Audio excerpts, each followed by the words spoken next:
Hi friends, இன்றைக்கி சூப்பரான ஒரு முட்டை பொரியல் ரெசிபி பார்ப்போம். நான் அதுக்கு 2 பச்சை மிளகாய் எடுத்திருக்கேன். பச்சை மிளகா அதோட நான் பெரிய வெங்காயமாக 3 பெரிய வெங்காயம் எடுத்து பாருங்கள், நல்லா பொடியாக சாப் பண்ணி எடுத்தாச்சு. இப்போ ஒரு முழு ப்ரோக்கோலி எடுத்து நான் கட் பண்ணி இதையும் நல்லா ஃபைனாக சாப் பண்ணிக்க போகிறேன். இது மாதிரி சாப் பண்ணி போட்டிங்கன்னா பசங்களுக்கு சாப்பிடாத பசங்களும் இதில் சேர்த்துருக்கிறது தெரியாது. அதனால நல்லா சாப் பண்ணிக்கோங்க.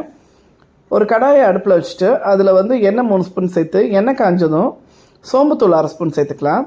சேர்த்துட்டு இப்போ நம்ம பொடி பண்ணி வச்சுருக்க வெங்காயம் பச்சை மிளகாவை சேர்த்து ஒரு வதக்கினா போதும்.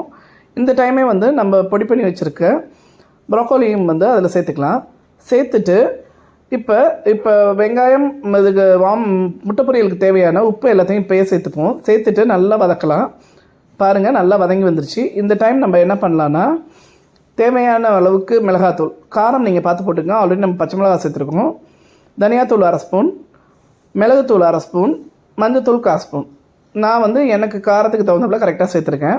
நீங்கள் பார்த்துக்குங்க. இப்போ நம்ம போட்ட மசாலாஸ் எல்லாம் நல்லா பச்சை வாசனை போக நல்லா வதங்கட்டும். வதங்கினதுக்கப்புறம் நம்ம முட்டை சேர்த்துக்கலாம். இப்போ நான் 8 முட்டை சேர்த்துருக்கேன் இன்றைக்கி. 8 முட்டை சேர்த்துட்டு இப்போ பொரியலுக்குங்கிறதுனால நல்லா மிக்ஸ் பண்ணி விட்டுக்குங்க. மிக்ஸ் பண்ணி விட்டுட்டிங்கன்னா முட்டை பொரியல் நமக்கு ரெடி ஆகிடும். இந்த முட்டை பொரியல் நீங்கள் நார்மலாக நம்ம சாப்பிட்றோம் பாருங்களேன், முட்டை பொரியல் அந்த டேஸ்ட்டில் இருக்கும். ஒன்றும் அந்தளவுக்கு டிஃப்ரென்ஸ் தெரியாது. சாப்பிடாதவங்க கூட இந்த மாதிரி செஞ்சு கொடுத்தா சாப்பிடுவாங்க. ப்ரோக்கோலியில் அவ்வளோ சத்துக்கள் இருக்குது. ஸோ அதனால் நீங்கள் என்னன்னா, வாரத்துக்கு அட்லீஸ்ட் ஒரு டைம் இல்லைன்னா 2 டைமாவது இது மாதிரி செஞ்சு கொடுங்க. இது நீங்கள் முட்டை பொரியல், ஆம்லெட்டு, இது மாதிரி நீங்கள் ப்ரோக்கோலியில் நிறையா டிஷ்ஷஸ் செய்யலாம். இது மாதிரி நீங்கள் ட்ரை பண்ணி பசங்களுக்கு கொடுத்தீங்கன்னா ரொம்ப ஹெல்த்தியாக இருக்கும். என்னோடய வீடியோ பிடிச்சிருந்ததுன்னா லைக்